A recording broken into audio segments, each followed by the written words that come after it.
शजा विश्वंभरा शरणागत भूत जात वंदुनी श्रुतीचे का निघा फळ सार मूळ जाणुनी विश्वंभरा शरणागत भूत जात वंदुनी तुका म्हणे पुढे काही वाट नाही यावरी विश्वंभरा शरणागत भूत जात वंदुनी समचरण सरोजम सांद्र नीलांबुदाभम जघन निहित पाणी मंडनम मंडनानां तरुण तुलसीमालां कंधरं कंजनेत्रं सदय धवलहासं विठ्ठलं चिंतयामि पांडुरंगा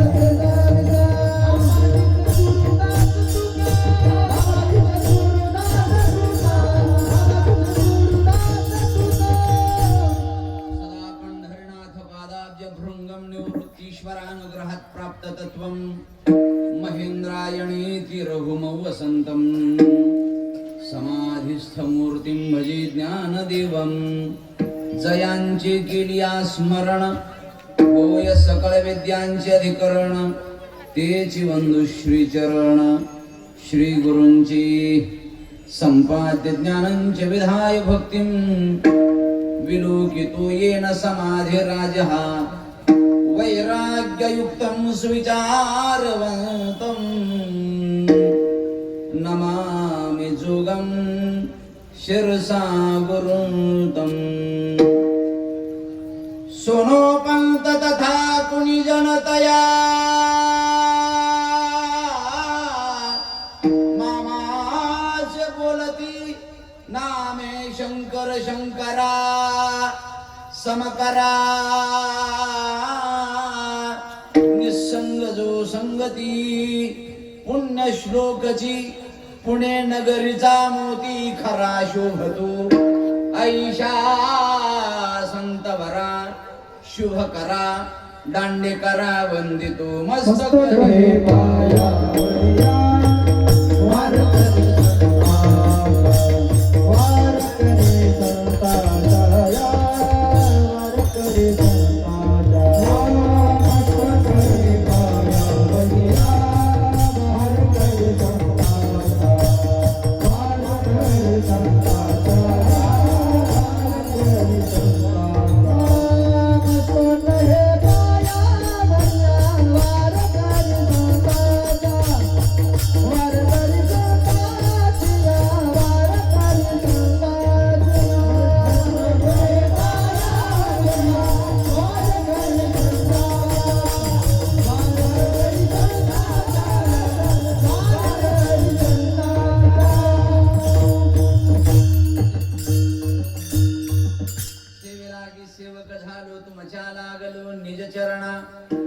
अहो स्वामी तुकया देवा यावरे न करावा अवहेरू ऐसे का हो न करा काही पुढे नाही नाशजा विश्वंभरा शरणागत भूत जात वंदुनी अनंत कृपा भूषित विश्व संत संत हृदय सम्राट वैराग्य राग रसिक देहू क्षेत्र निवासी श्रीमंत श्री जगद्गुरु तुकाराम महाराज यांच्या मुखारविंदामधून प्रगट झालेली अमृतमय वाणी अर्थात गाथा त्या गाथेमधील अनेक प्रकरणापैकी प्रस्तुत सेवेकरता निवडलेला अभंग उपदेशपरी या प्रकरणातील असून या अभंगाचा प्रतिपाद्य विषय असा आहे. या अभंगाद्वारा श्रीमंत श्री जगद्गुरु तुकाराम महाराज यच्चयावत मनुष्य मात्रांना यथोचित कर्माची जाणीव करून देत आहेत.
ऐसे का हो न करा काही पुढे नाही नाश जा विश्वंभरा शरणागत भूत जात वंदुनी. सज्जन हो, सेवेकरता निवडलेला अभंग श्रीमंत श्री जगद्गुरु तुकोबरायांच्या गाथीमधील अनेक प्रकरणापैकी प्रस्तुत सेवेकरता निवडलेला अभंग उपदेशपरी या प्रकरणातील असून या अभंगाचा प्रतिपाद्य विषय असा आहे. या अभंगाद्वारा श्रीमंत श्री जगद्गुरु तुकाराम महाराज यच्चयावत मनुष्य मात्रांना यथोचित कर्माची जाणीव करून देत आहे. एकूण अभंग हा 4 चरणाचा आहे. हा अभंग काही जणांचा पाठ आहे, काही जणांचा कान पाठ आहे आणि काही जणांची अभंगाकडे पाठ आहे. श्रीमंत श्री जगद्गुरु तुकोबरायांचा अभंग आहे. अभंग एकूण 4 चरणाचा. या अभंगाचा शब्दशः सरळ अर्थ अत्यंत महत्वाचा आहे. या अभंगाद्वारा जगद्गुरु तुकोबरा चिंतन करतात की बाबा रे, तुम्हाला जर कर्म करावंच लागत असेल, कर्म केल्याशिवाय पर्यायच नसेल, तर नको ती कर्म करत बसण्यापेक्षा तुम्ही शाश्वत कर्म का करत नाहीत. ऐसे का हो न करा काही पुढे नाही नाश जा. ज्या कर्माचा अंगीकार केल्यानंतर मानवी जीवन कृतकृत्य होणार आहे, तुम्ही असं कर्म करा. मग महाराज तुम्ही सांगा कोणतं कर्म आहे की जे कर्म केल्यानंतर जीवन परिपूर्ण होतं, किंबहुना या पुन्हा जन्मायचं पुन्हा मरायचं ही परंपराच खंडित होते. आम्हाला असं तुम्ही कर्म सांगा. महाराज प्रतिपादन करतात विश्वंभरा शरणागत. तुम्ही देवाची शरणागती पत्करा. दुसरा पर्याय नाही तुम्हाला, दुसरा उपाय नाही, दुसरी साधना नाही, दुसरा मार्ग नाही. विश्वंभरा शरणागत. ठीक आहे, पण देवाची शरणागती पत्करत असताना एक पथ्य सांगतात जगद्गुरु तुकोबार. पथ्य काय आहे? वर्म अत्यंत महत्वाची गोष्ट आहे. व्यवहार असू द्या किंवा परमार्थ क्षेत्र असू द्या, दोनही क्षेत्रामध्ये वर्मानं जर केला तरच काहीतरी फलप्राप्ती होते, अन्यथा निष्काम व्यर्थ जातात केलेले प्रयत्न. महाराज वर्म सांगतायत. संतांचा परमार्थ आणि आपला परमार्थ फार मोठी तफावत आहे. आपण देवाचं अस्तित्व फक्त आपण मंदिरापुरतं मानतो, देवघरापुरतं मानतो, पण संतांचा परमार्थ हा व्यापक वृत्तीचा आहे. चराचरामध्ये देवाचं व्यापकत्व ही भावना ठेवा आणि तदनंतर परमार्थाची वाटचाल करा आणि मग बघा जीवनाचा काय आनंद प्राप्त होतो. भूत जात वंदुनी. महाराज आम्हाला कळालं गड्या, पण तुमच्या या म्हणण्याला काय प्रमाण आहे का? प्रत्यक्षदर्शी, साक्षीदार, पुरावा, आय विटनेस प्रत्यक्षदर्शी असेल तर आम्ही तुमचं मानू. कल्पना करा, एखादी गोष्ट कोर्टामध्ये चालू आहे, तुमची केस चालू आहे.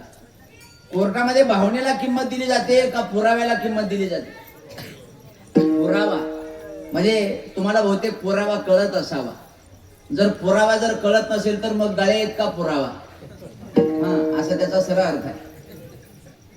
पुरावा प्रत्यक्षदर्शी प्रमाण आहे का? जगद्गुरु तुकोबरा प्रमाण सांगतायत.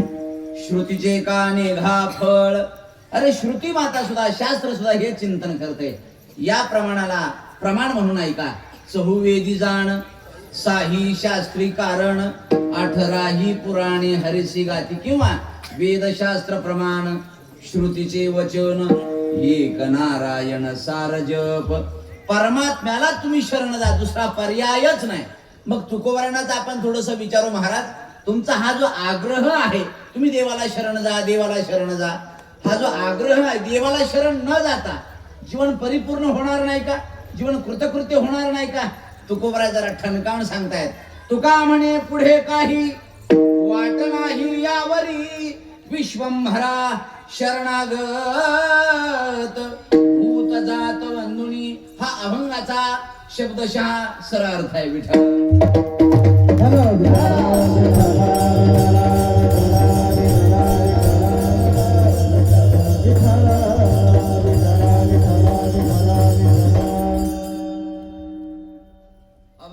काहीच चिंतन करण्याबद्दल अल्पसा पर्याय अत्यंत महत्वाचा आहे. पवित्र क्षेत्र देगाव या परमपवित्र अशा ग्राम संकुलामध्ये चाललेला हा अखंड हरिनाम सप्ताह वर्ष 16वर आणि 16व्या वर्षातील आजचा हा 6वा दिवस आहे.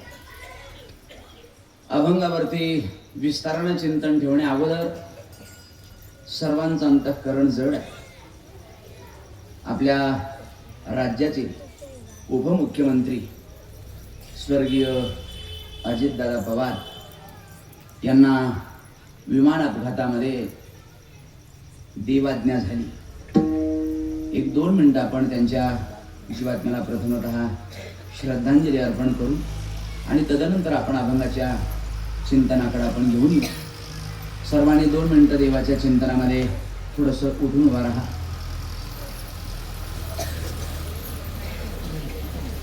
कोणीही बोलणार नाही. एक उत्तम पद्धतीचा नेता तयार होण्याकरता शतकच्या शतक वाट बघावी लागतात नाही बाबा. एक अत्यंत उमेदीचं व्यक्तिमत्व, दिलदार व्यक्तिमत्व आणि अत्यंत तळमळीचं राजकारण करणारे स्वर्गीय अजितदादा पवार यांना आपल्या सर्व ग्रामस्थांच्या वतीनं, आमच्या वतीनं आपण सर्वांनी भावपूर्ण श्रद्धांजली अर्पण करतोय. कोणीही बोलू नये.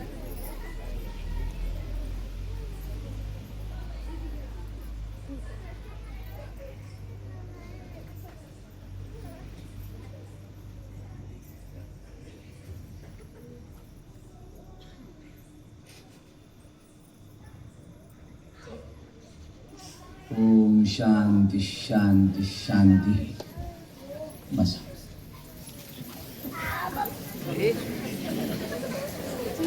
विठ्ठल विठ्ठल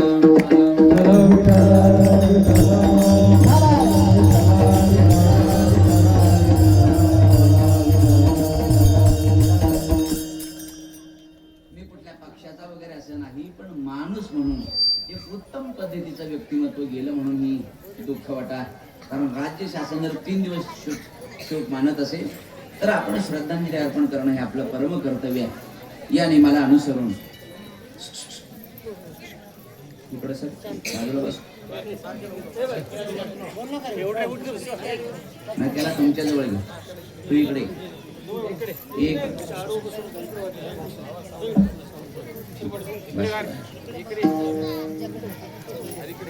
आमचे गुरुजी आम्हाला विनोदानं सांगायचे, कीर्तनकार चांगला असला की टाळकरी येडेवणी करते. आमच्या दोघाचा मेळ लागला की मग बाकवाजी येडेवणी करते. आमच्या तिघांचा मेळ लागला की मग ऐकणारी येडेवणी करतात. थोडस पुढे जाऊन बोलू. गाव जवळ आलं की बैल येडेवणी करतात. घरात पाहुणे आले की मग पोरं येडेवणी करतात. आणि माहेरचं कोण आलं की मग बाया येडेवणी करतात. याच्यातून विनोदाचा भाग वजा करा. याला बाजूला का घेतलं? कारण तो विक्षिप्त होईल, मला विक्षेप करेल म्हणून थोडस बाजूला घेतलं. कारण या वयामध्ये माकड चाळे फार असतात. हा काहीच काम नसतंय, पण ते विनाकारण चाळा करणार. आणि आम्हाला सवय आहे, कारण आम्ही जर मुलं सांभाळायची सवय असेल तर नाही, अजिबात काय नाही, काही काळजीच करू नका. माझं आडनाव पवार आहे, त्यांना बहुतेक माहीत नसावं. आणि पवाराची कमांड संपूर्ण राज्यावर नाही तर देशावर आहे. विठ्ठल विठ्ठल.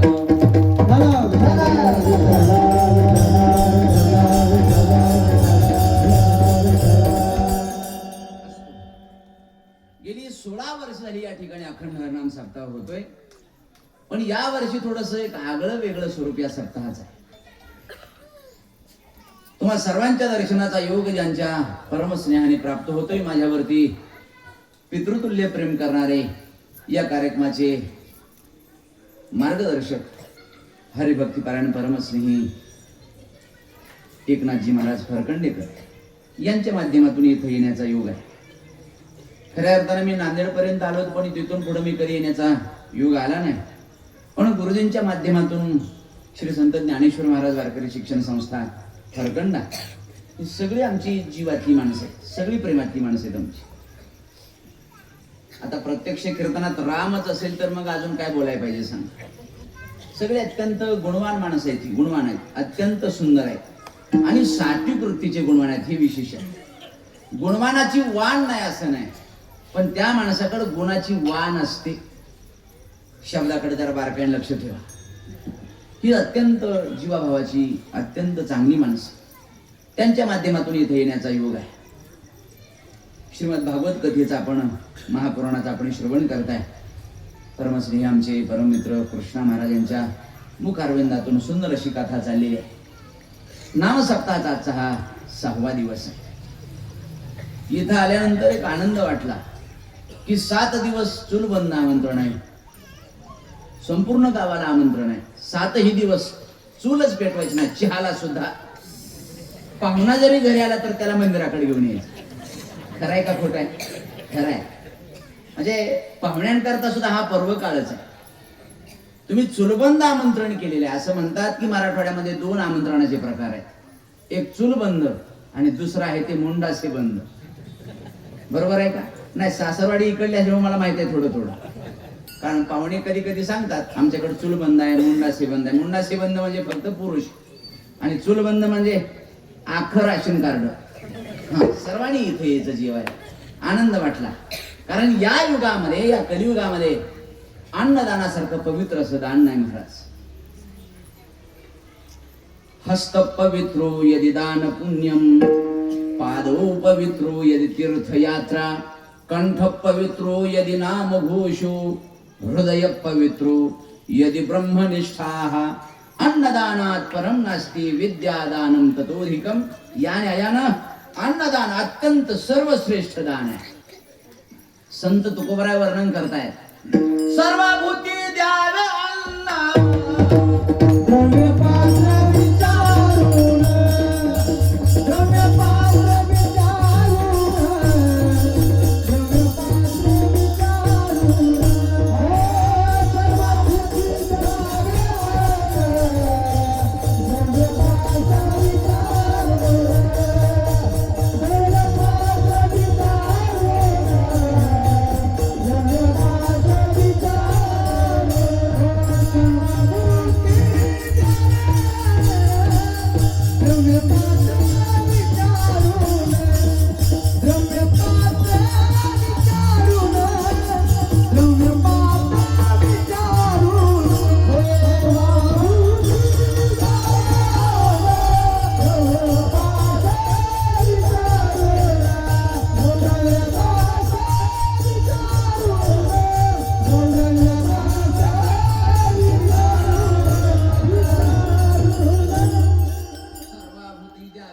द्रव्य पात्र विचारून सर्व ठिकाणी अन्न द्यावं, पण द्रव्य देण्याचा विचार आला तर पात्राचा विचार करून तिथं द्रव्यदान द्यावं लागतं। अर्थात सुंदर असा उपक्रम आहे महाराष्ट्रातील।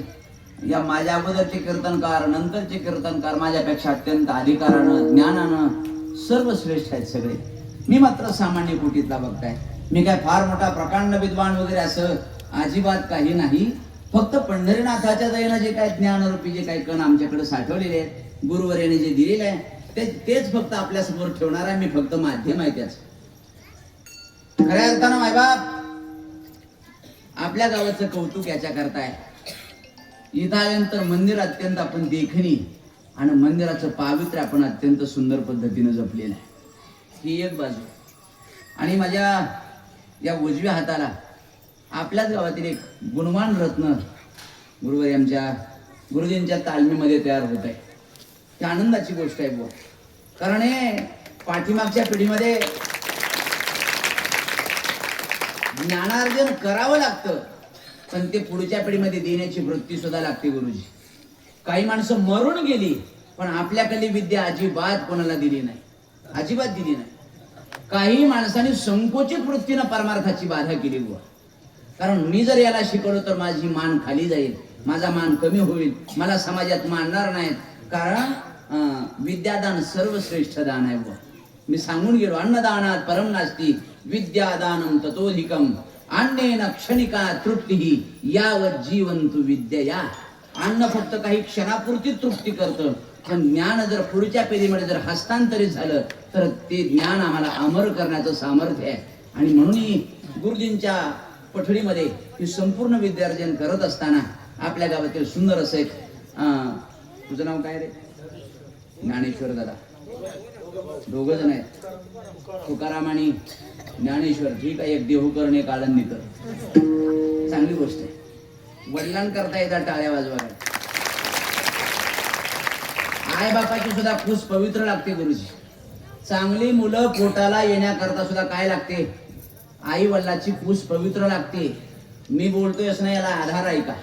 आमचे गुरुजी सांगायचे आम्हाला, वैकुंठवासी गुरुवर्य नामदेव महाराज पठाडे महाराज सांगायचे, काही गोष्टी माणसाला पुण्य असतील तरच प्राप्त होतात. कोणत्या कोणत्या ऐका. मानुष्यम वरवंश जन्म विभवो दीर्घायुरारोग्यता सन्मित्रं सुसुता सती प्रियतमा भक्तिश्च नारायणे विद्वत्वं सुजनत्वं इंद्रियजयो सत्पात्रदाने रतिः ते विना पुण्येन त्रयोदश गुणस संसारिणो दुर्लभः.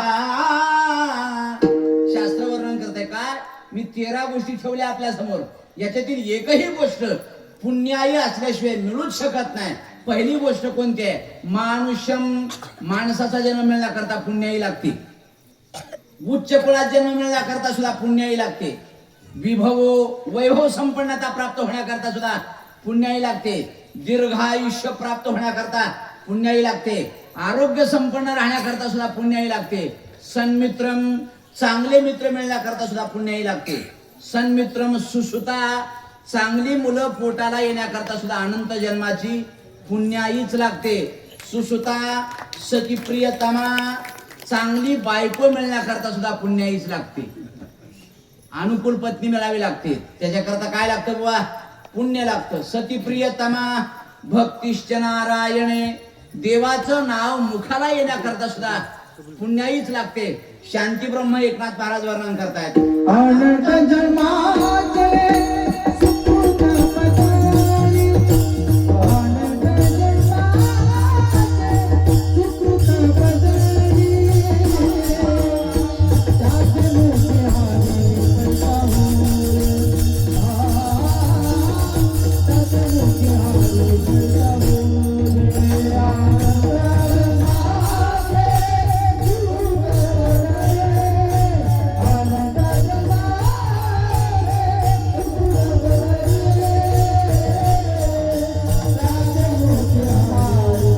हारी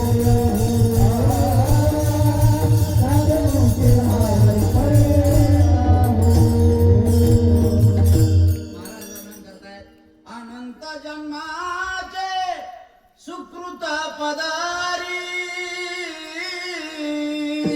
त्याचे मुखी हरी पैठा होय, त्याचे मुखी हरी पैठा होय. शांती ब्रह्म एकनाथ महाराज वर्णन करतायत. अनंत जन्माचं सुकृत असावं लागतं या पदरामध्ये, आणि तदनंतर देवाचं नामस्मरण मुखाला येतं. भक्तिश्च नारायणे विद्वत्वम, विद्वत्ता प्राप्त होण्याकरता पुण्याई लागते. सुजनत्वम, चांगले पाहुणे रावळे मिळण्याकरता सुद्धा पुण्याई लागते. सुजनत्वम इंद्रिय जयो, आपल्या इंद्रियावर ताबा मिळवण्याकरता सुद्धा पुण्याई लागते. एवढंच नाही तर सत्पात्र दाने रती, योग्य ठिकाणी मदत करण्याकरता, ही सद्बुद्धी होण्याकरता सुद्धा पुण्याईच लागते. बा याच्यातील जवळजवळ 99% पुण्य आपल्या वाट्याला आहे. मी का बोलतो लक्षात आलं का? कारण सुंदर असं शरीर प्राप्त आहे, सुंदर असं गाव प्राप्त आहे, सुंदर असं अनुकूल आहे सगळं. आणि सगळं अनुकूल असल्यामुळं तर गावातील दानशूर देणगीदार, गावातील दानशूर अन्नदाते, भक्तिमती माता भगिनी आणि भाविक सज्जनांच्या अत्यंत उत्स्फूर्तपणे प्रतिसादानं ही कार्यक्रमाची दिव्यता.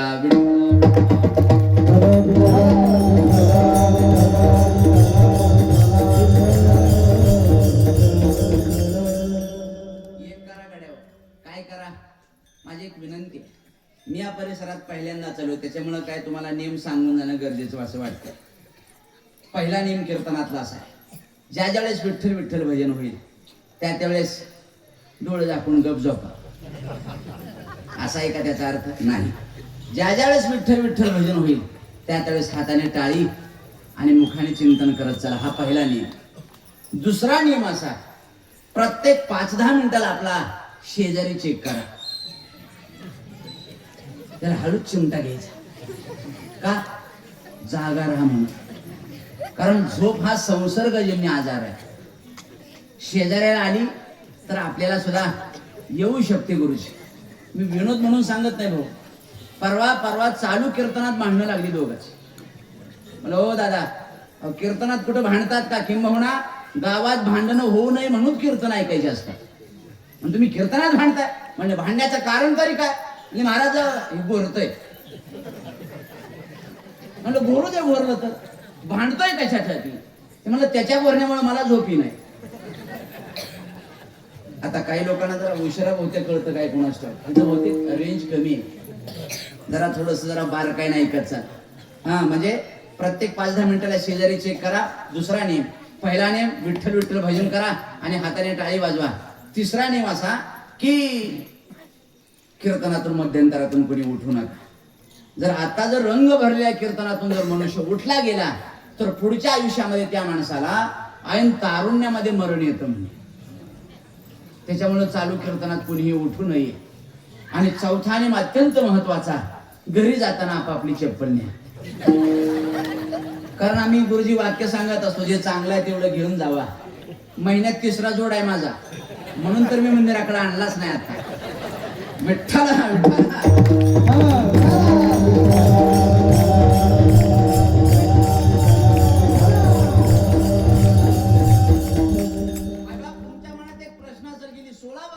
सगळे कीर्तनकार म्हणतात टाळी वाजवा टाळी वाजवा, पण का वाजवा विनाकारण?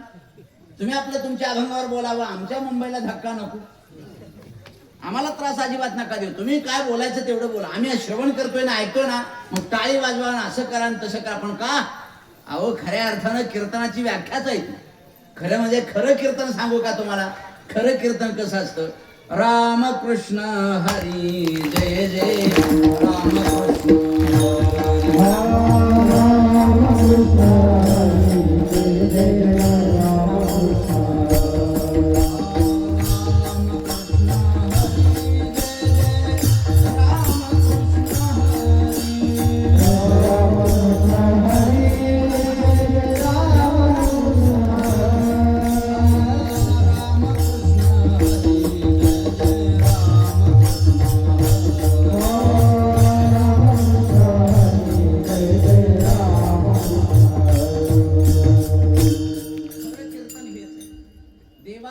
स्मरण करणं हेच खऱ्या अर्थानं कीर्तन आहे. मग आम्ही जे बोललं जातं ते ह्याला आख्यान किंवा व्याख्यान असं म्हटलं जातं. कीर्तन खरं हेच आहे, देवाचं चिंतन करणं. ऐका, टाळी वाजवण्याच्या पाठीमागे काय उद्देश आहे गड्या? प्रत्येक क्षेत्रामध्ये प्रत्येक गोष्टीला महत्व आहे, म्हणून टाळी वाजवली पाहिजे. समजा आता जर नाही टाळी वाजवली तर भगवान परमात्मा पुढच्या आवृत्ती सुधारित काढेल.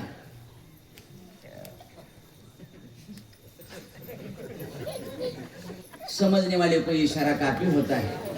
अशा गोष्टी स्पष्ट बोलता येत नाही. तुमच्या जे मनात आलंय ते मला अजिबात सांगायचं नाही, अजिबात सांगायचं नाही. मला पुढचं सांगायचंय. देवानं हात दिलेत आम्हाला टाळी वाजवण्याकरता, मुख दिलं देवाचा उच्चार करण्याकरता, तरी सुद्धा जर आपण जर भजन केलं नाही तर भगवान परमात्मा पुढच्या जन्मामध्ये 2 हात काढून घेईल आणि 2 पाय देईल. म्हणजे पहिले 2 आणि पुन्हाचे 2 आणि 4 पायावर शेपटी फ्री दिली जाईल. म्हणजे आपल्याला जनावराच्या जन्माला जायचं नसेल तर म्हणून भजन करा. म्हणजे सुधारित आवृत्ती. तुम्हाला काय वाटलं? ते नाही म्हटलं मी तुम्हाला. म्हणजे सध्या गतिरोधकवर सध्या गर्दी जास्त आहे त्यांची. तुमच्या मनात तेच आलं होतं गड्या. कारण चोराच्या मनात पोलीस स्टेशनच येतं, दुसरं काही येत नाही. विनोदाचा भाग वजा करा. सुधारित आवृत्ती म्हणजे आपण जर जनावराच्या जन्माला जायचं नसेल तर नक्की भजनामध्ये आळस करू नका. प्रत्येक क्षेत्रामध्ये प्रत्येक गोष्टीला महत्व आहे. शहरामध्ये शहराला शोभा कशाने वाढती? शहरात असतात चाळी, त्या चाळीनं शहर बनलं जातं. ही चाळ ती चाळ म्हणजे अनेक चाळी म्हणून काय होतं? शहर होतं. शहरात चाळी, गावात आळी. आळी म्हणजे खालची आळी, मधली आळी, वरची आळी. शहरात चाळी, गावात आळी, कानात बाळी, पायात वाळी, धान्यात साळी, स्वयंपाकात पुरणपोळी, वस्त्रात चोळी, भांडणात शिवीगाळी. इकडं हरिपाठ म्हणतात का नाथ महाराजांचं? भांडण लागल्यानंतर हरिमुखी गात हान हरपली चिंता म्हणतात का? कन्यानबा तुकारामचं भजन होतं इकडं. म्हणत नाहीत, अर्वाच्य बोललं जातं, अर्वाच्य बोललं जातं. परत ऐका, शहरात चाळी, गावात आळी, कानात बाळी, पायात वाळी, धान्यात साळी, स्वयंपाकात पुरणपोळी, वस्त्रात चोळी महत्वाची आहे, भांडणात शिवीगाळी महत्वाची आहे. त्याच नाही ना भजनात टाळी महत्वाची आहे. विठ्ठल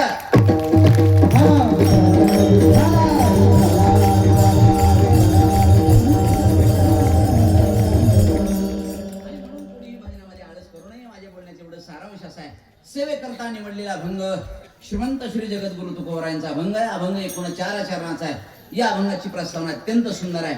या अभंगाद्वारा जगद्गुरु तुकाराम महाराज मार्गदर्शन करतायत, उपदेश करतायत, दिग्दर्शन करतायत, दिशादर्शन करतायत. आपण जर थोडस व्यासंगाने आपण जर थोडस व्यापकतेने विचार करायला गेलो तर तुमचे एक साहजिक एक मनामध्ये प्रश्न आहे, महाराज जगद्गुरु तुकाराम महाराजांना सांगण्याचा अधिकार कोणी दिला? जगद्गुरु तुकाराम महाराज अधिकृत आहेत का सांगण्यामध्ये? हो, याचं उत्तर स्वतः जगद्गुरु तुकोबराय वर्णन करतायत. तुका म्हणे माझा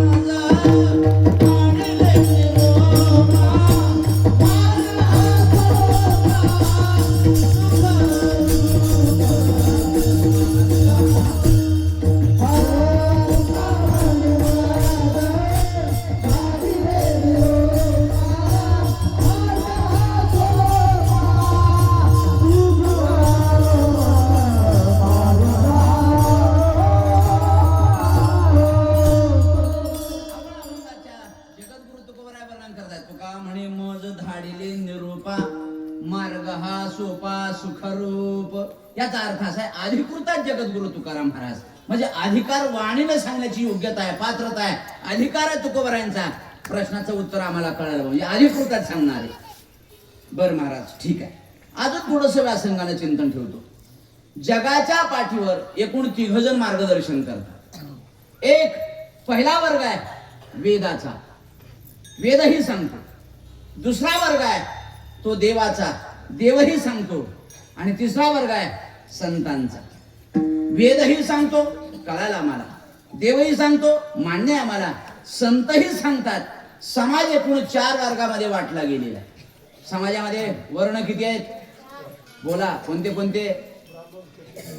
मी परवा एक जणाला असंच विचारलं, सांगा वर्णाचे प्रकार किती? मला 4. म्हणलं वा वा वा सुंदर. मग सांगा घट वरण, पातळ वरण, सपक वरण, तिखट वरण, झालं ना 4 प्रकार. मी म्हणलं दादा त्याला वरण म्हणतात, मी तुला वर्ण विचारतोय. कारण वरण आणि वर्ण हे कळण्याकरता असं वर्ण ऐकून जमत नाही. त्याच्याकरता थोडस खोलीमध्ये जावं लागेल. कारण मराठी भाषा फार लवचिक आहे गुरुजी. आम्ही थोडस विनोदानं सांगत असतो. एक मनुष्य कृषी उत्पन्न बाजार समितीत गेला आणि त्यानं 50 किलो अद्रक आणली, टाकली बायकोच्या पुढे, घ्या अद्रक. बायको म्हणल्यावर मी तुम्हाला पावशेर सांगितली होती, 50 किलो अद्रकचं काय आल्याचं काय खार घालू का आता? कसं कळत नाही तुम्हाला? मालक म्हणला माझ्याकडे अजिबात काय चूक नाही. म्हणजे काय झालं? मागच्या 5 दिवसापूर्वी तुझा बाप म्हणजे माझा सासरा मेहुण्याची लग्न पत्रिका घेऊन आला तर म्हणजे हो यावंच लागतंय, नाही यावं तर तुमच्या नसलेल्या नाकाला राग फार. तिला नक्कच म्हणायचं होतं पण ती देगावची होती, बोलायला फार चतुर होती, हुशार होती, चाणाक्ष होती. ती म्हणजे तुमच्या नसलेल्या नाकाला राग फार. आता त्या लग्न पत्रिकेचा आणि 50 किलो आल्याचा काय संबंध आहे? मालक म्हणला अगं वेडे तुला कसं कळत नाही, खरं सांगू का, त्या लग्न पत्रिकेत सरळ लिहिलंय लग्नाला आलंच पाहिजे.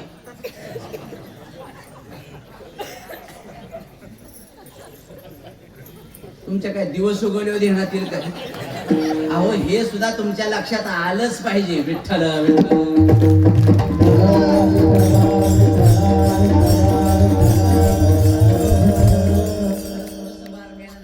लक्ष ठेवा बरं का. कारण काय काय गोष्टी फार उशिरा कळतात, सांगावं लागणार आहे, त्याला माझा पर्यायच नाही.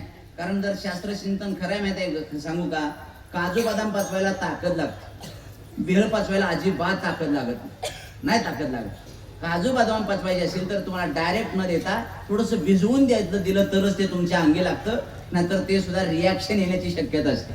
मग तिचा अर्थ लक्षात ठेवा, जरा बारकाई नाही कच्चा. एकूण 4 वर्ण आहेत माय बाप, कळाला मला. ब्राह्मण, क्षत्रिय, वैश्य आणि शूद्र, कळाला मला. प्रत्येकाचं कर्म वेगळं वेगळं. हे 4ही वर्ण देवा वेदाच्या पुढे गेले आणि ज्यावेळेस या 4ही वर्णांना मार्गदर्शन करण्याचा प्रसंग आला, वेळ आला, योग आला, त्यावेळेस या फक्त पहिल्या 3घांचा स्वीकार केला. कोणी? वेदाने. वेदाने सांगितलं ब्राह्मणाचं कर्म वेगळं आहे, तू हे कर्म कर, तू संध्या करावी, पूजा अर्चना करावी, षोडोपचार पूजा करावी, तू 16 ओळ सांभाळावं.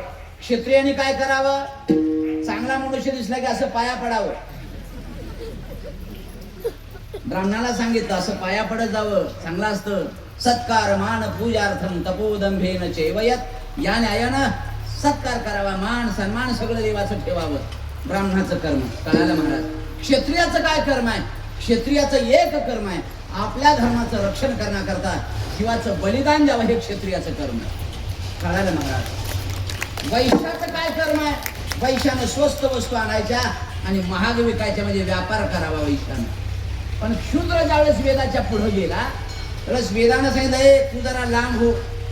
का? कारण तू क्षुद्र आहे, तू सामान्य कुटीत आहे, त्याच्यामुळे मी तुला मार्गदर्शन करणार आहे. या तिघांची तू सेवा करायची, हे तुझं कर्म. म्हणजे फक्त तिघांचा स्वीकार आणि चौथ्याचा स्वीकार केलेला नाही, म्हणजे वेदामध्ये सुद्धा पक्षपातीपणा आहे. वेद सुद्धा सदोष ठरला, वेद कृपण झाला, तो तिन्ही वर्णाच्या कानी लागला. ज्ञानोबा वर्णन करतात मायबाप. फक्त तिघा जणांचा स्वीकार केला, म्हणजे तिघा जणांनाच फक्त माझं म्हटलं आणि चौथ्याला मात्र माझं म्हटलं नाही. आणि हाच दोष ठरला वेदातला, म्हणजे वेद सुद्धा सदोष ठरला. त्या कारणास्तव मला वेदाचं ऐकायचं नाही. बरं, वेदाचं भाषा कळते का मला? वेदाची भाषा कळते? साध्या मला माणसाची भाषा कळत नाही. कळते का भाषा? अजिबात कळत नाही मराठी भाषा. मराठी भाषा फार लवचिक आहे बुवा, फार लवचिक आहे. मग वेदाची भाषा संस्कृतिष्ठ कशी कळेल? अहो, संस्कृत मधला एक शब्द कळत नाही गुरुजी. साधं राम शब्द सिद्ध होण्याकरता, कोणता शब्द? राम शब्द सिद्ध होण्याकरता जवळजवळ व्याकरण शास्त्रातील 55 ते 56 सूत्र एकत्रित येतात आणि सगळी सूत्र नियमात बसावी लागतात आणि मग राम शब्द तयार होतो. कारण राम शब्द तयार होण्याकरता त्याच्यामध्ये रमती हे क्रियापद आहे, फक्त रमत शब्द आहे. पण त्या रम शब्दाला राम कसं केलं जातं हे व्याकरणशास्त्र सांगते. त्याच्याकरता नियम वापरले जातात. हे सोपी गोष्ट आहे का? अजिबात सोपी नाही गोष्ट. म्हणजे शास्त्र कळत नाही मला, भाषा कळणार नाही, भाषेचं अज्ञान आहे, भाषा आमच्या कक्षेच्या पलीकडली आहे. महाराज आम्हाला कळालं, म्हणजे वेद सदोष आहे. ठीक आहे, देवही सांगतो. आता देवामध्ये काय दोष आहे का? जसा वेदामध्ये दोष आहे तसा. तुम्ही म्हणताय काय बोलताय महाराज? अहो, देवामध्ये कुठं दोष असतो का? ज्याच्या दोष आहे त्याला देव म्हणतात का? बरोबर आहे. ऐका, देवामध्ये दोष असा वर पांगे आपण जर पाहायला गेलो तर दिसणार नाही, पण प्रत्यक्ष तुम्हाला दृष्टांत सांगतो मग तुमच्या लक्षात येईल. देव सुद्धा सदोषच आहे. ते कसं काय? चला थोडस महाभारतामध्ये पांडवांचं आणि कौरवांचं युद्ध निश्चित ठरलं. सरतेशेवटी भगवान परमात्म्याने शेवटचा अखेरचा प्रश्न म्हणून, अखेरचा पर्याय म्हणून परमात्मा स्वतः शिष्टाई करण्याकरता गेले. जगाचा बाप, जगन्नियंता परमात्मा भगवान कृष्ण परमात्मा शिष्टाई करता जात आहेत आणि सरतेशेवटी दुर्योधनाच्या पुढे हात जोडले देवानं. महाराज, अहो तुमचंच रक्त आहे, एकाच रक्ताचे आहे तुम्ही, तुमचा डीएनए आणि त्यांचा डीएनए एकच आहे, त्यांना 5 तरी गावं द्या. असं कोण म्हणतंय? परमात्मा सांगताय. दुर्योधनानं सांगितलं देवा, अरे 5च काय घेऊन बसलाय? त्यांना सुईच्या टोकावर बसेल एवढी सुद्धा जमीन दिली जाणार नाही, पर्याय फक्त युद्धच. परमात्म्याने सांगितलं मग ठीक आहे, ठरलंय ना युद्ध, बहुतेक तुझा विनाश काळ जवळ आला असेल आणि म्हणून तुला अशी विपरीत बुद्धी सुचलेली आहे. विनाशकाले विपरीत बुद्धी.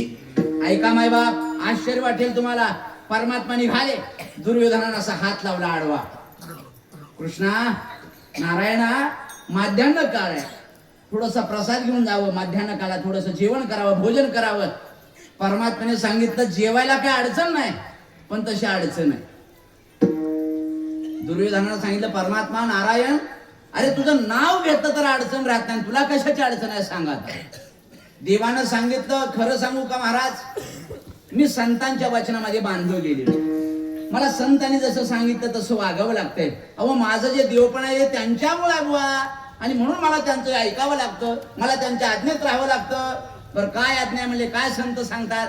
आमच्या कबीरदासजी नावाचे संत आहेत आणि त्या कबीरदासजीने सांगितलं कुठं जावं, कुठं जेवावं, कुठं जाऊ नये, कुठं जावं, हे सर्व आम्हाला एक नियमावली सांगितलेली आहे. आणि तो नियम परमात्म्याने तिथं ठेवला, जिथं आपल्या शब्दाला किंमत नाही तिथं माणसानं पाणी सुद्धा पिऊ नये. गुरुजी, काय तुमचं मत आहे याच्यावर? जिथं तुमच्या शब्दाला वजन नाही, जिथं तुमच्या शब्दाला तृणमूल्य किंमत आहे, गवता एवढी सुद्धा किंमत नाही, तिथं माणसानं जाऊ नये. ऐका, कबीरदाजी वर्णन करतायत, आस है आदर है नैनों में नीर, उस घर चले जाइए पत्थर बरसत नीर. ज्या माणसाच्या अंतःकरणामध्ये तुमच्याबद्दल श्रद्धा आहे, भावना आहे, जिव्हाळा आहे, तुमच्यावर एखादा दुःखाचा प्रसंग आला तर ज्याच्या वेळी पाणावले जातात, हृदय द्रवीभूत होतं, अशा ठिकाणी 18 विषय दारिद्र्य असू द्या, बसायला तिथं घुमता नसू द्या, पण न बोलवता तिथं जायचं असतं बुवा, असं शास्त्र वर्णन करतं.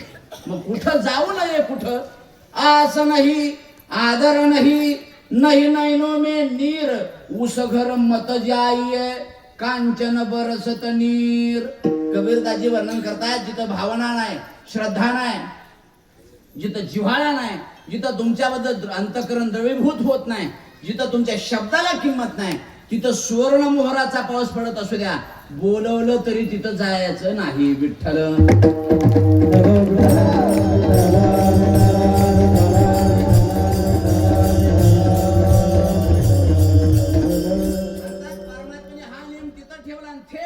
काकाच्या घरच्या कण्या खायला गेले, दृष्टांत संपला. सिद्धांत मला एकच मांडायचा आहे, देवामध्ये सुद्धा पक्षपातीपणा आहे, वेदामध्ये पक्षपातीपणा आहे, कळालं बुवा, देवामध्ये पक्षपातीपणा आहे. आता राहिला आमच्या संतांचा वर्ग. संतांमध्ये पक्षपातीपणा आहे का? एका वाक्यात सांगू तुम्हाला, अहो ज्यांच्यामध्ये पक्षपातीपणा नाही त्यांना तर संत म्हटलं जातं. ज्यांचं अंतःकरण त्रिगुणातीत आहे, गुणातीत आहे, द्वैतातीत आहे, त्यांना म्हणून तर जगद्गुरु तुकाराम महाराज संत ही उपमा देत आहेत, संत ही संज्ञा देत आहेत, संत ही उपाधी देत आहेत. कोण पुण्य त्यांचा होईन सेवक, जिही द्वंद्वादिक दुराविले. जिथं द्वंद्व नाही, जिथं गुणातीत वृत्ती आहे, जिथं त्रिगुणातीत वृत्ती आहे, जी त्रिगुणाच्या पलीकडे ज्यांची वृत्ती पोहोचलेली आहे, त्यांना तर संत म्हटलं जातं. संतांमध्ये दोष नाही, पण संतांची एक हातोटी आहे मायबाप. काय हातोटी आहे? संतांची एक पद्धत आहे, संतांची एक रीत आहे. सांगत असताना पुढच्या वर्गाचा अधिकार पाहूनच सांगितलं जातं, हे संतांचं विशेष आहे. विठ्ठल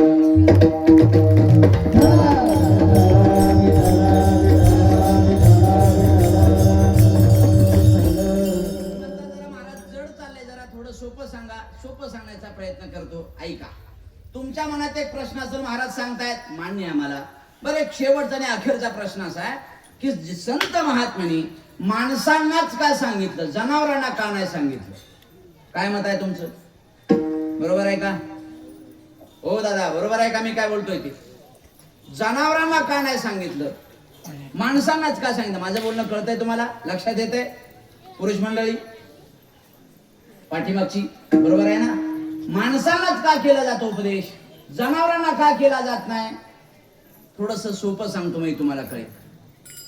मला बाळा तू सांग, तू कितवीला आहे? 8वीला आहे. गुरुजी परवा मी एक जणाला असंच विचारलं, कितवीला रे? मला 9वीत आहे. मला वाटत नाही, तुम्हाला मोजून बघा, 9वीत आहे. हे जरा उशिरा लक्षात येईल तुमच्या. काय काय गोष्टी जरा उशिराच लक्षात येतात माणसांना. थोडं सोपं सांगू का? काय काय गोष्टी लगेच लक्षात आल्या तर बरं. अहो एका माणसाने एक जणाला इतका मारला, डोकं फुटलं, दात पडले, तक्रार पोलीस स्टेशनला गेली. पोलीस स्टेशनने त्याला रिमांड मध्ये घेतला. आणि मूर्खा, अक्कल नाही का तुला? नॉनसेन्स,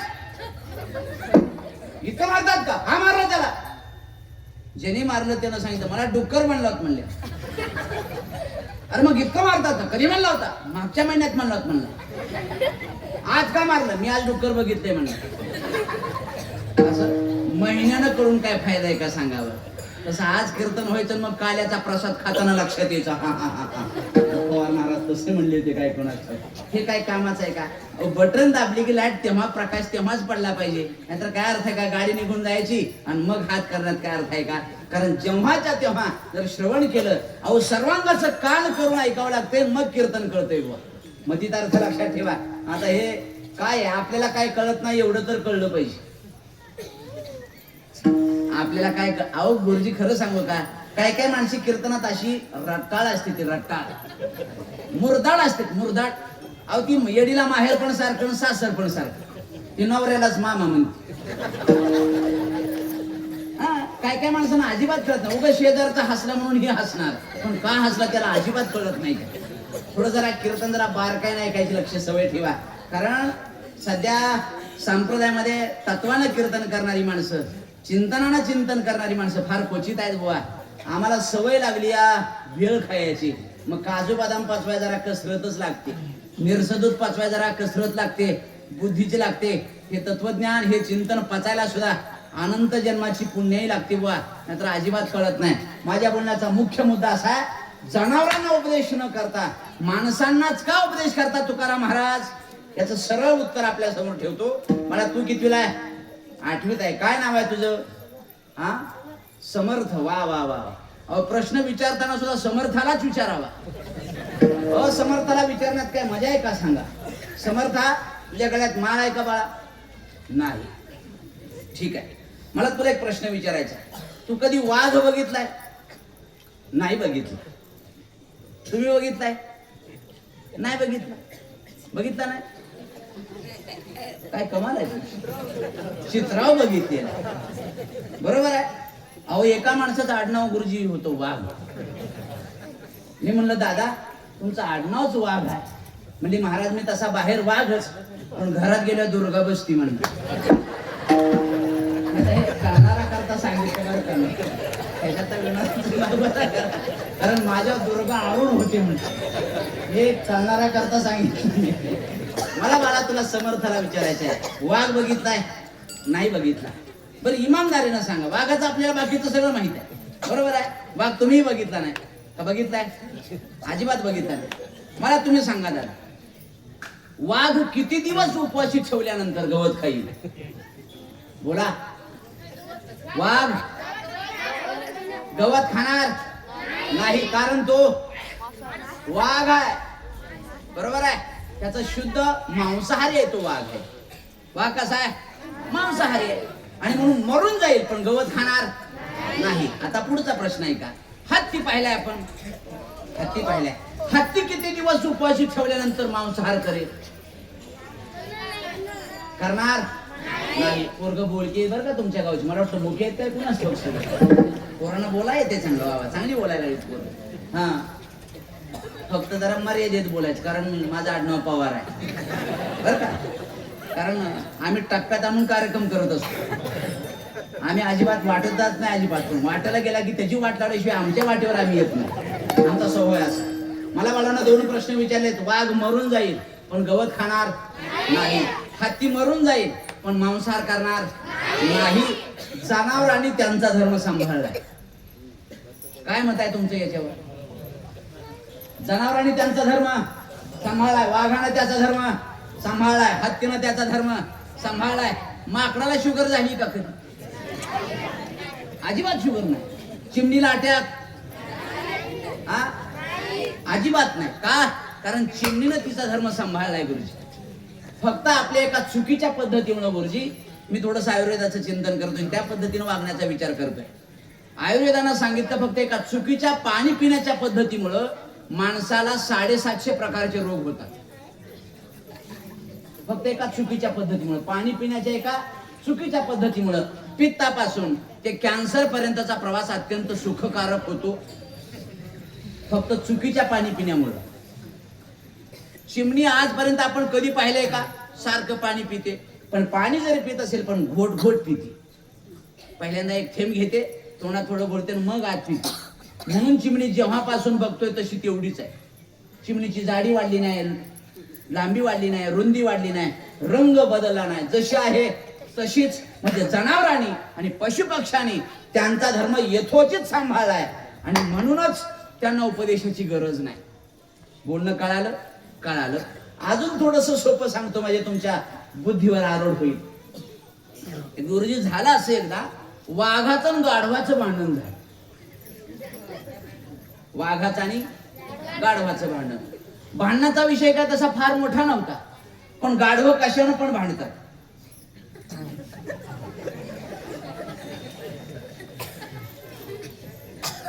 मी गाढवांबद्दल बोलते, मी माणसांबद्दल अजून दुसरा शब्द बोललो नाही. का बोललोय मी? अजिबात बोललो नाही. गाढव कशानं पण भांडतात. भांडणाचा विषय काय होता? गवताचा रंग कोणता? हिरवा. असा वाघ म्हणत होता.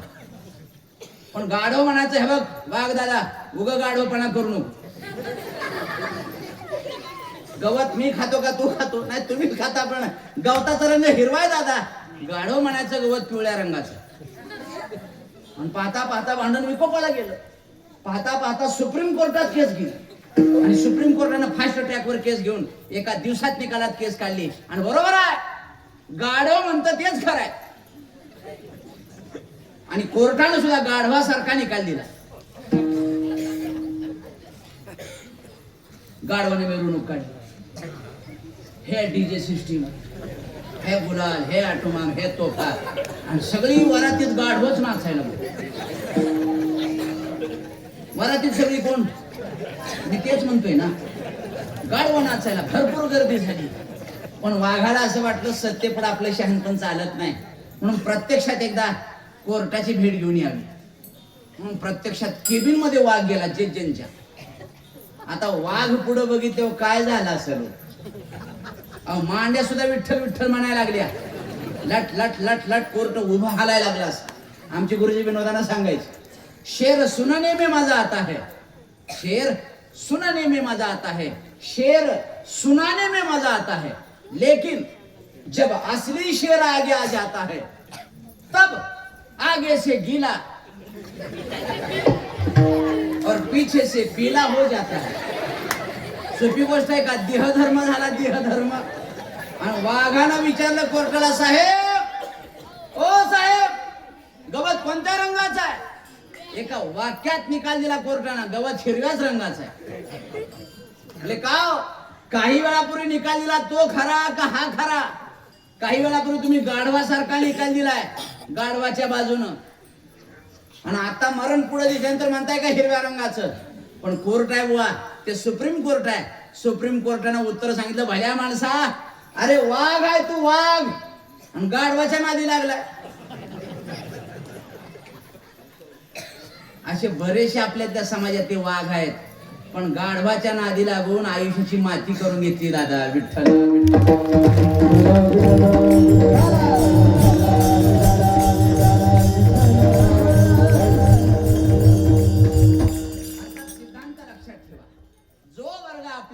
जीवनाचं कर्तव्य कर्म विसरला, त्याच वर्गाला मार्गदर्शन केलं जातं. अजून थोडस सोपं सांगतो, मग तुमच्या अंतःकरणापर्यंत पोहोचेल.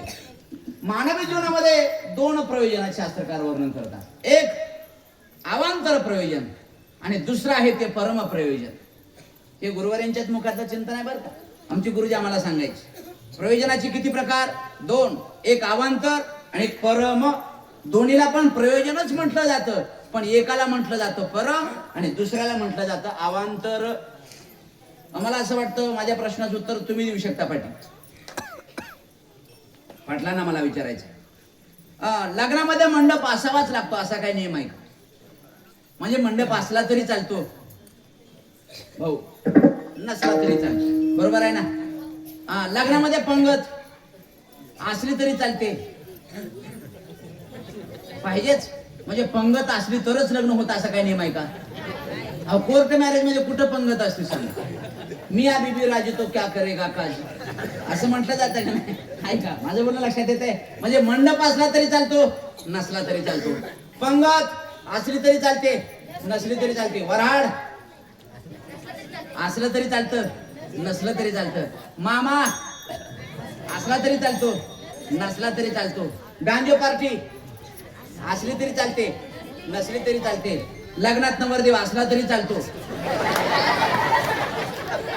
नाही, मला वाटतं सांगून बघा, एवढं सगळं चालतंय तर मग एवढं सांगाय काय अडचण आहे का? अजून थोडस सोपं सांगतो आमच्या माता भगिनींकरता.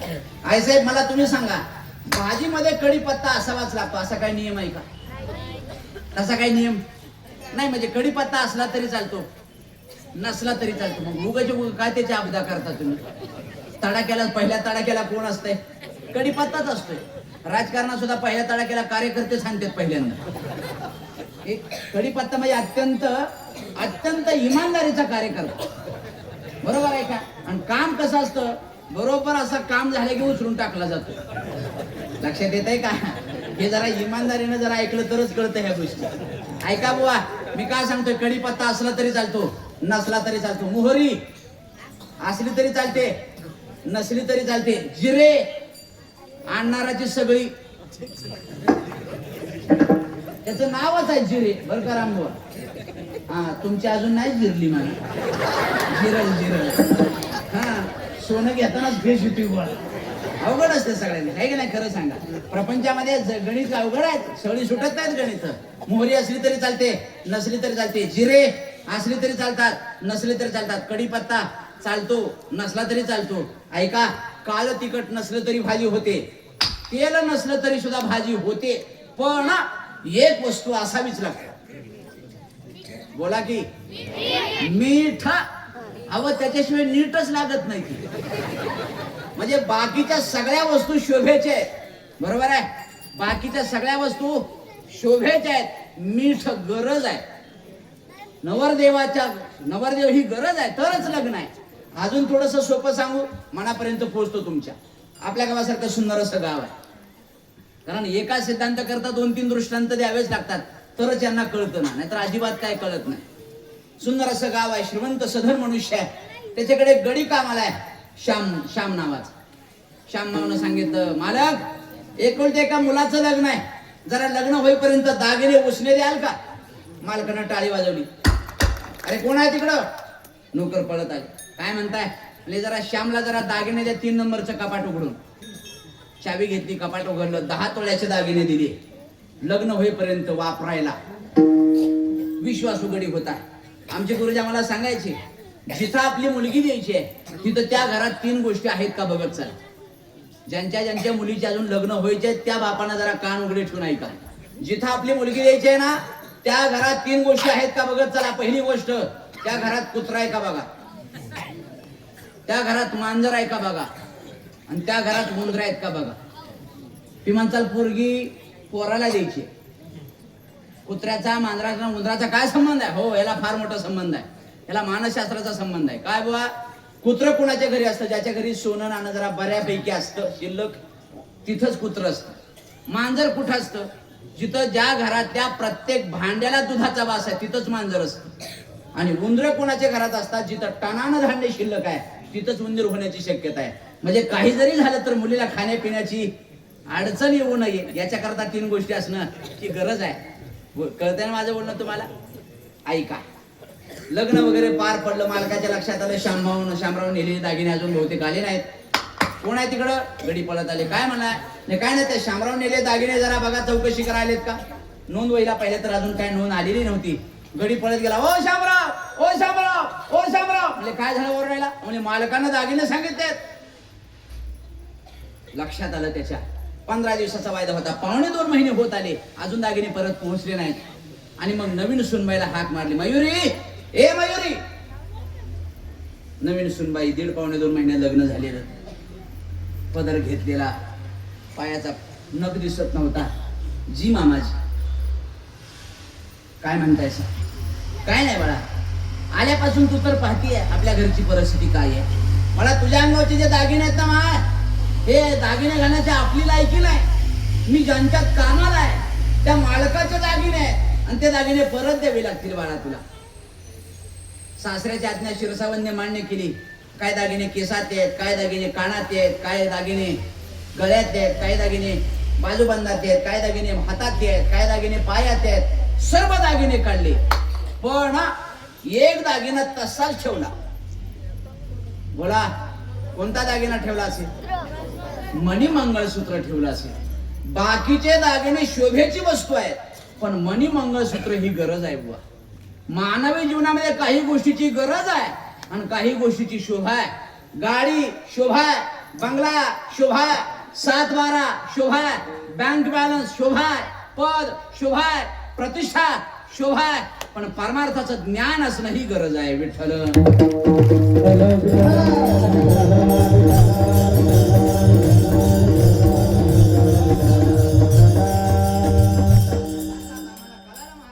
अधिकार परत तुकोबराय सांगतायत, आम्हालाच सांगतायत, कळालं, पण प्रत्येकाला एकच सांगितलेलं नाही. अधिकार परत्वेच सांगितलेलं आम्हाला सापडतं. अजून थोडस सोपं सांगू तुम्हाला.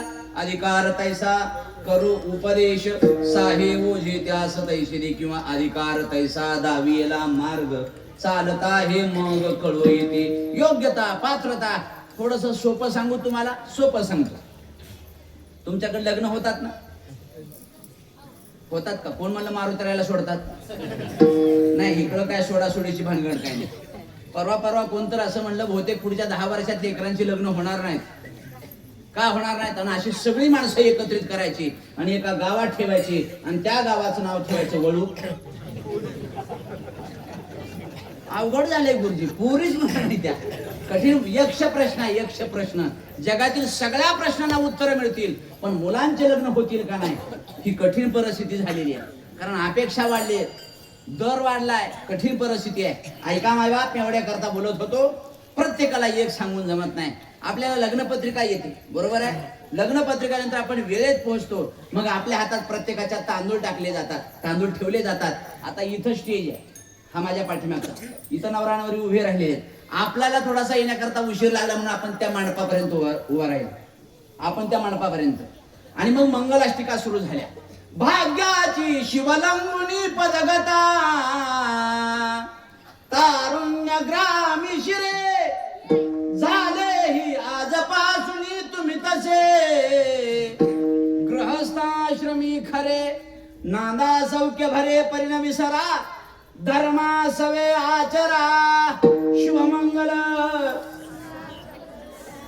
हे पाठ करावं लागतं एवढ्या करताच मला हे, कारण तो प्रसंग उभा राहायला पाहिजे ना तुमच्या पुढं. ऐका, आपण त्या मंडपाजवळ आहेत.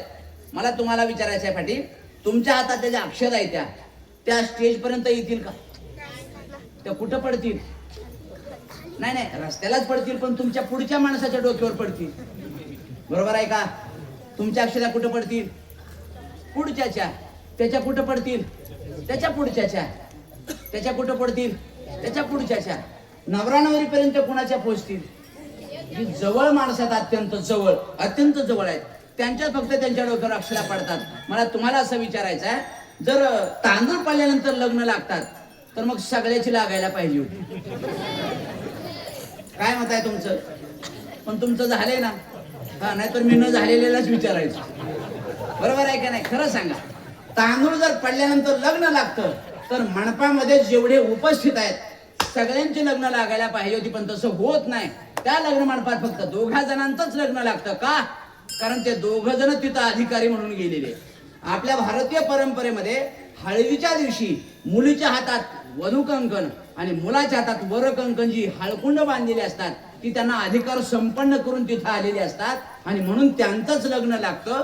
साधा दृष्टांत आहे, सिद्धांत एकमेव असा मला मांडायचा आहे. जगाची रहाटीच अशी आहे, अधिकार असल्याशिवाय कोणतीच गोष्ट प्राप्त होत नाही. जर प्राप्त झाली अनधिकाऱ्याला तर जगाचा ऱ्हास केल्याशिवाय राहत नाही बुवा, जगाचा नाश करावा लागेल.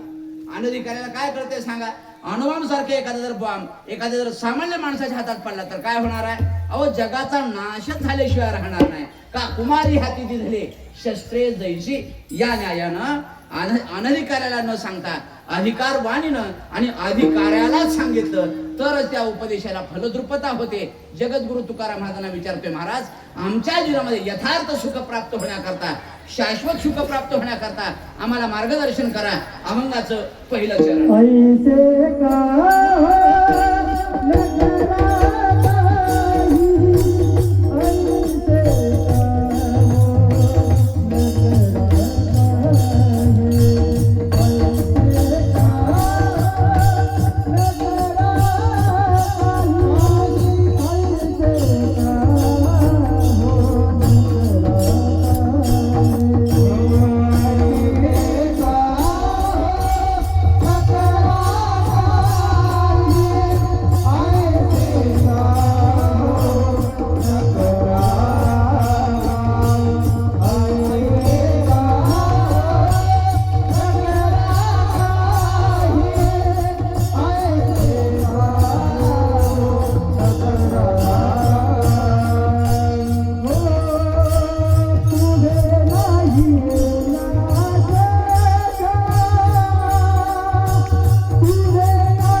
ज्या कर्माचा अंगीकार केल्यानंतर शाश्वत अशी फलप्राप्ती होणार आहे. तुम्ही असं कर्म करा, ऐसे का हो न करा काही. पहिल्या चरणाचा जो पूर्वार्ध आहे त्याचे दोन अर्थ आहेत आपल्या समोर ठेवतो. एक पहिला अर्थ, ऐसे का हो न करा, म्हणजे असं काही करू नका. कळतंय ना? असं काही करू नका, मग असं काहीतरी करा. तुम्ही म्हणता एका पदाचे दोन अर्थ होतात ना. थोडस जरा सोपं सांगतो मी, तुमच्या जरा बुद्धीवर आरूढ होईल. जरा कंटाळा आलाय का? माय झोप आली का? नाही आली? चहा करायचा का एकदा? नाही, काही घरचंच कीर्तन करा, काय अडचण आहे का तुम्हाला? म्हणजे आपलं तुमचंही बरं चालेल, आपलं नाही, मलाही जरा विश्रांती भेटेल. नको? बरं ठीक आहे, कीर्तन झाल्यावर करू आपण. कंटाळा नाही ना आला?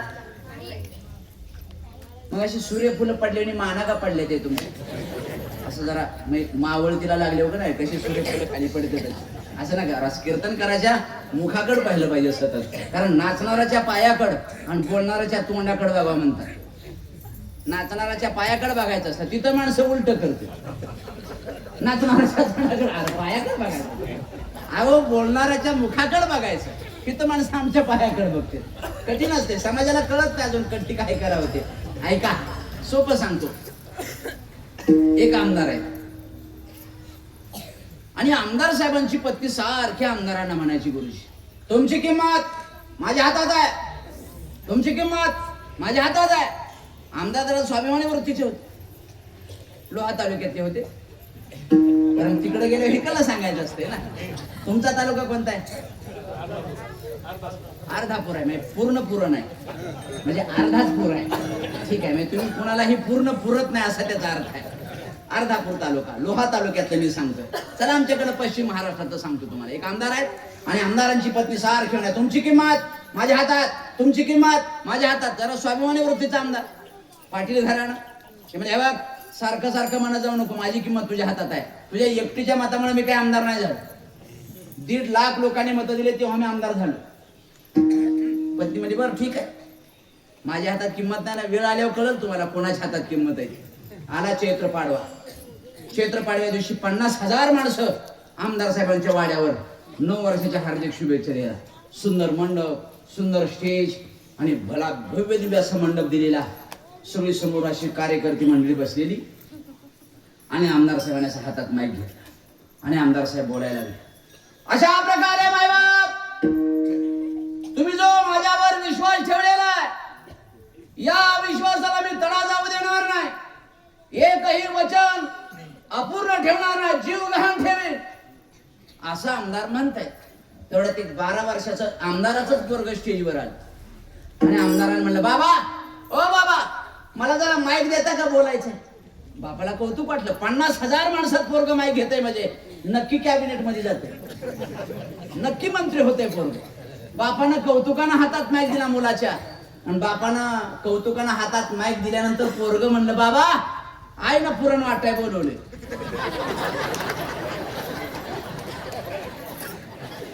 कायच म्हणलं नाही दुसरं पोरग, काय म्हणलं, फक्त आईला पुरण वाटाय बोलवलं. थोडं पायाच्या मस्तकाला गेली, मूर्ख, अक्कल नाही, काय अक्कल, नॉनसेन्स असं म्हणतात का? त्या कारट्याला कशाला पाठवलं होतं? पत्नी म्हणली, 3 महिन्यापासून सांगत होते तुमची किंमत माझ्या हातात आहे, आता बघा कर्माची फळं तुमची. 50,000 माणसं पुढे बसली होती, त्याच्यातील एकमेकाला अशा कोपरखाल्या हाणायला लागल्या. आपण ह्याला आमदार म्हणतोय म्हणले आणि गडी घरात पुरण वाटतोय. अरे हा तर पुरण वाटे म्हणले आमदार, कशाचं आमदार आणि कशाचं काय? पत्नी म्हणली, तुमची किंमत वाढवायची सुद्धा माझ्याच हातात आहे. आमदारांना हात जोडला आणि सांगितलं, होय माझी आय, माझी किंमत तुझ्याच हातात आहे. थकल्यावर काय होतंय बुवा, एवढंच म्हणावं लागते, आईवरच येतोय मनुष्य शेवटी. खरंय, माझी किंमत तुझ्याच हातात आहे, वाढव किंमत. पत्नी म्हणली, ते सुद्धा माझ्याच हातात आहे. ते कसं काय? हे पूर्णाची पाठी घ्या, जावा स्टेजवर, हातात माईक घ्या, म्हणा, बाबा रे भल्या माणसाओ, आज वर्षाचा सण आहे, तुमच्या सगळ्यांचं तोंड गोड करणं म्हणजे पुरणपोळी देणं अशक्य गोष्ट आहे. पण माझी पत्नी उदार आहे, दानशूर आहे, अंतःकरणपूर्वक तुमच्या सगळ्यांचा तोंड गोड करण्याकरता तुम्हा सगळ्यांना माझ्या बायकोनं पुरण वाटाय बोलवलं. लक्षात येते का नाही? हे जर लक्षात येत नसेल तर बहुतेक तुम्ही सुद्धा पुरण वाटेत दिसताय ना. साधी कल्पना आहे, साधी कल्पना आहे. लक्षात येते का मी काय बोलतो? हे लक्षात आलं पाहिजे. पुरण वाटायला बोलवलंय, शब्द एकच पण अर्थ दोन आहेत. याला तर म्हणतात व्यासंग. ही मराठी भाषेची संपन्नता आहे बुवा. ऐसे का हो न करा ऐसे काही, म्हणजे असं काही करू नका आणि असं काहीतरी करा. ऐसे का हो न करा काही, पुढे नाही नाश जा. पण पुढे नाश होणार नाही असं कर्म कोणतं आहे बुवा? विठोबा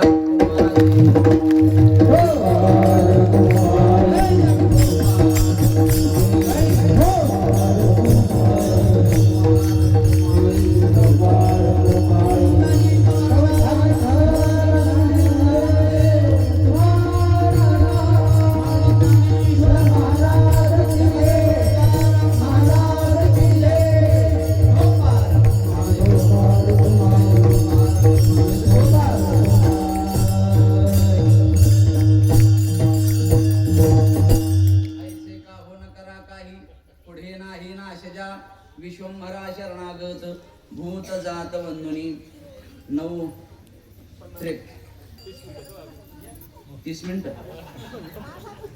गुरुजींना बहुतेक माहित नाही काही, बहुतेक माहित नाही. ओव्हर टाइमचा दर वेगळा आहे माझा. खरं सांगाय काय अडचण नाही का? कारण ते 1.5 पटीनं पगार असतो माझा. कारण माझी वेळ फक्त 7च मिनिटं शिल्लक आहे. मला पर्याय नाही शेवटी. कारण मी तुम्हाला घड्याळ काय विचारलं माहिती आहे का? कारण सध्या पवारांच्या हातात घड्याळ नाही, म्हणजे माझ्या हातात घड्याळ नाही म्हणतोय. माझ्या हातात कुठे घड्याळ नाही. माझा आडनाव पण पवारच आहे. तुम्ही याचा अर्थ राजकारणाशी अजिबात आणू नका. असं ऐसे का हो न करा काही, योग्य कर्म करा, शाश्वत कर्म करा. कर्म चुकत नाही, चुकवता येणार नाही. जर चुकवता आलं असतं तर आजचा प्रसंग टळला असता. लक्षात येते? कर्म जर चुकवता आलं असतं सत्तेच्या पाठी, संपत्तीनं, पदानं, कर्म अजिबात चुकवता येत नाही. आजच्या घटनेनं पुन्हा एकदा आम्हाला धक्का दिला शास्त्र करायचा का. हो, सत्ता काम करत नाही, संपत्ती काम करत नाही, पद काम करत नाही. जर कर्म जसं आहे तसाच. काय योगायोग आहे बघा आयुष्याचा. वर्ष 26वे चालू आहे. वयाची 66 वर्ष 6 महिने आणि 6 दिवस पूर्ण आहेत आज. सकाळी 6 वाजताच निघाले होते आणि योगायोग 6 जणांचा अपघाती मृत्यू. कसला योगायोग आहे? ही आपल्या हातात काय नाही बुवा. ही प्रारब्धाच्या वशात आपण चालतो सगळेजण. आणि म्हणून आम्हाला प्रारब्ध चुकवता येत नाही.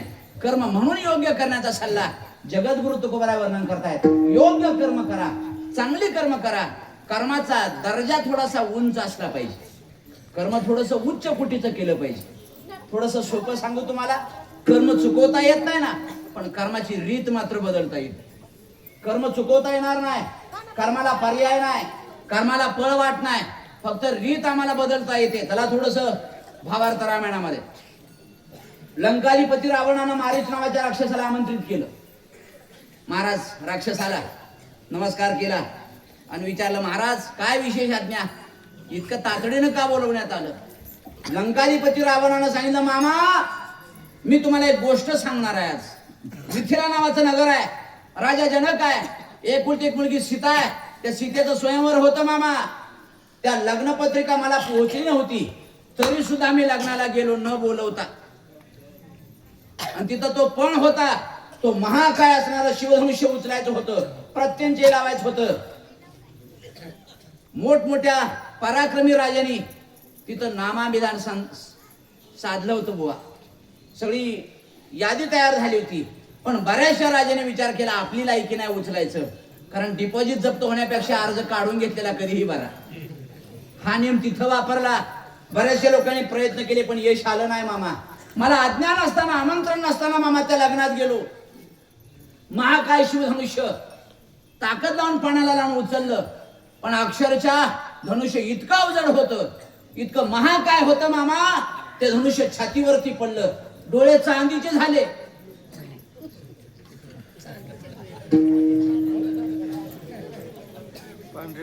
तुमच्या लक्षात उशीरच येते.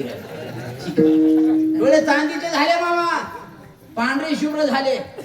नेत्र संकेतावरून प्रभू रामचंद्र उठले विश्वामित्रांच्या आणि सहज लीला या धनुष्य उचललं. प्रत्यंचे लावत असताना धनुष्याचे 2 भाग झाले मामा आणि सीतेनं प्रभू रामचंद्रांच्या गळ्यात माळ घातली आणि ती सीता आज इथं अरण्यात आलेली म्हणून सांगितलं. आणि म्हणून माझी तुम्हाला आज्ञा आहे मामा. काय आज्ञा? तुम्ही हरण व्हा, हरण. मारीच राक्षस होता पण हुशार होता. हुशार असा होता, मारीच्यानं जरा सूक्ष्म विचार केला. हरण व्हायचंय पण कुणा पुढं? जगन्यंत्या परमात्म्यासमोर हरण व्हायचंय म्हणजे मरणाचं रिझर्वेशन करून ठेवण्यात जमाय.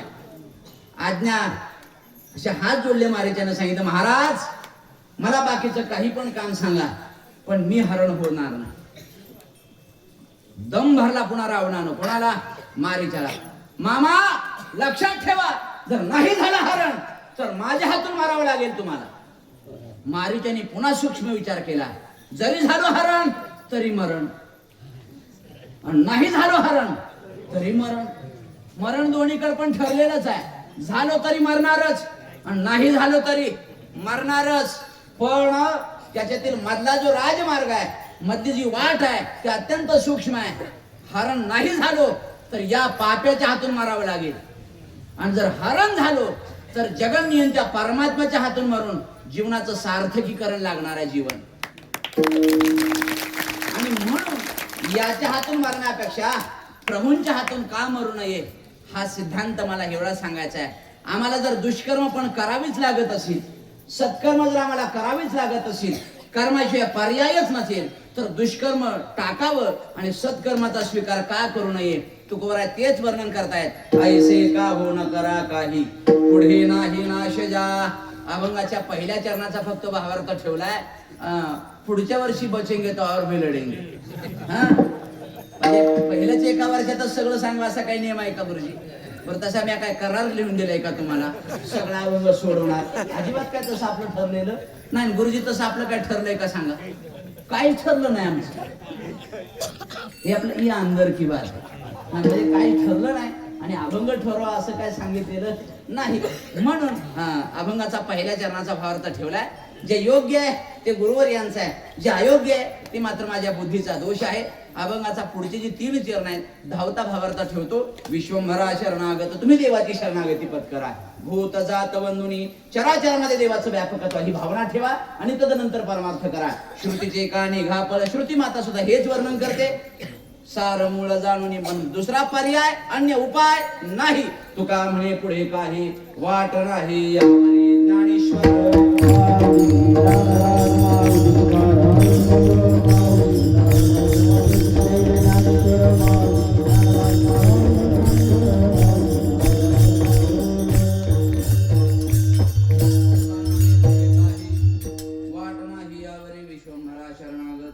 भूत जात वंदने. तुमची खूप इच्छा आहे खूप बोलावं कारण मला प्रवास फार लांबचा आहे.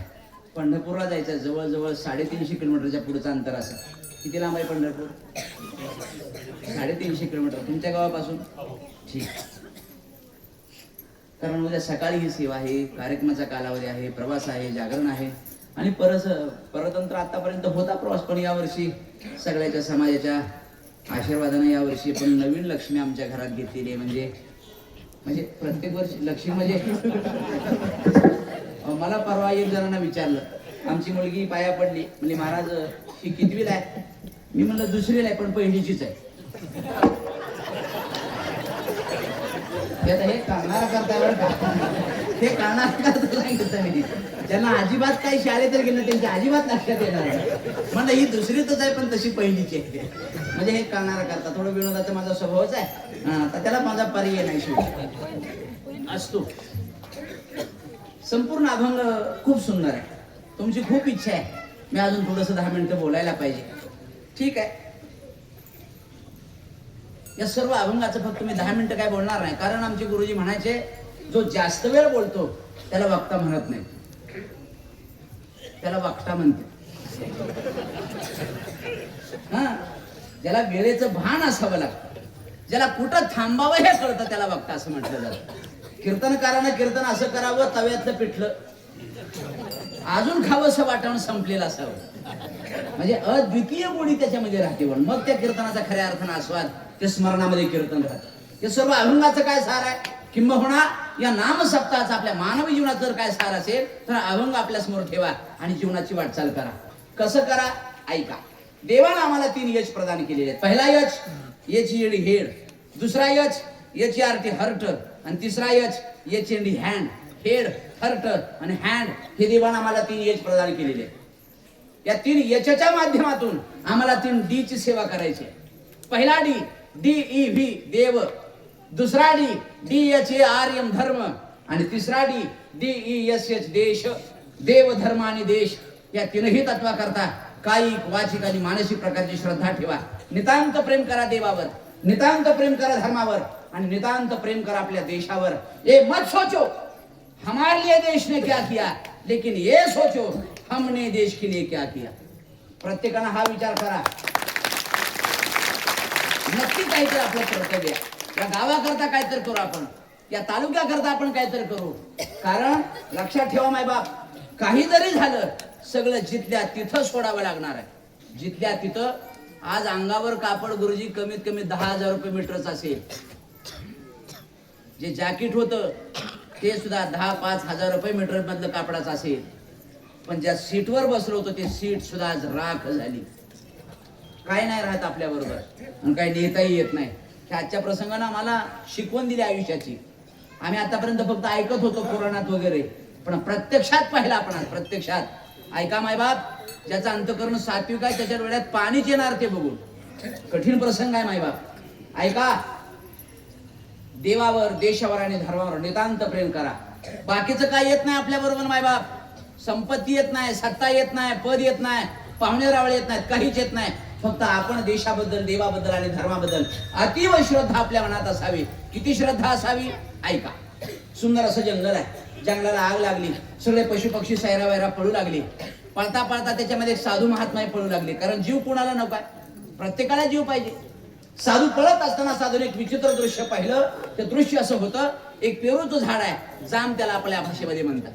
पेरूच्या झाडावर एक हिरवागार पोपट बसला होता आणि तो पोपट पिकलेल्या पाडाच्या पेरूचा आस्वाद घेत होता. साधूला दया आली त्या पोपटाची. साधू थांबले गेले आणि त्या पोपटाला म्हणले, ए पोपटा, अरे जा वडून, जंगलाला आग लागली भल्या माणसा. त्या पोपटाला वाचा फुटली मायबाप. तो पोपट साधू महाराजांना बोलू लागला, महाराज, साधू महाराज, फल खाये इस पेड़ के. या झाडाची फळं खाल्ली, या झाडाच्या फांद्या, पानं, काळ्या माझ्या विष्ठेनं खराब झाल्या. साधू महाराज, फल खाये इस पेड़ के, गंदे किए है पात, अब यही मेरा फर्ज है, जल जाऊ इसके साथ, जल जाऊ इसके साथ. याला म्हणतात निष्ठा. याला म्हणतात श्रद्धा. आणि अशीच श्रद्धा आपल्या देवावर, आपल्या देशावर आणि धर्मावर ठेवा. म्हणजे यथोचित कर्म फक्त एवढंच करा, बाकीचं काही करू नका. तुका म्हणे पुढे काही वाट नाही यावरी, विश्वंभरा शरणागत भूत जात वंदुनी. पुन्हा एकदा सर्वांच्या चरणी नतमस्तक होतो आणि या ठिकाणी सेवेला थांबतोय. बोलण्याच्या ओघात एखादा अयोग्य शब्द गेला असेल तर तो शब्द, ते वाक्य माझ्या बुद्धीचा दोष आहे. आणि जे काय योग्य असेल ते मात्र सर्व तीर्थक्षेत्र आळंदीमधील स्वानंद सुखनिवासी सद्गुरू जोग महाराज यांच्या वारकरी शिक्षण संस्थेमधील ते सर्व गुरुवर्यांचं आहे. जे योग्य आहे. आमच्या संस्थेचं विशेष आहे बुवा, जिथे शिक्षकांना पगार नाही आणि विद्यार्थ्याला फी नाही. गेली 109 वर्ष झाली संस्था आमची कार्यरत आहे. 109 वर्षापासून महाराष्ट्रातील जेवढे म्हणून प्रख्यात कीर्तनकार आहेत, ख्यातनाम कीर्तनकार आहेत, ही सगळी माणसं आमच्या संस्थेचे. त्या गुरुवर्यांनी शिकवलं. जे शिकवताना जे आमच्या बुद्धिरूपी अंजली साठवलं तेच आपल्या समोर ठेवलेलं आहे. जे योग्य आहे ते गुरुवर्यांचं आहे, जे अयोग्य आहे ते मात्र माझा आहे. पुन्हा एकदा सर्वांच्या चरणी नतमस्तक होतो आणि या ठिकाणी सेवेला थांबतोय. जितनी मेहरबानिया आपने की उतनी तो मेरे अवकात नहीं, ए तो कृपा है सद्गुरु जोग महाराज की, वरना मुझ में तो ऐसी कोई बात नहीं. पुन्हा एकदा सर्वांच्या चरणी नतमस्तक होतो आणि सेवेला थांबतो.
पंढरीचा वारकरी वारी चुकून देखील संत संगे सर्व काळा प्रेमाचा पंढरीचा वारकरी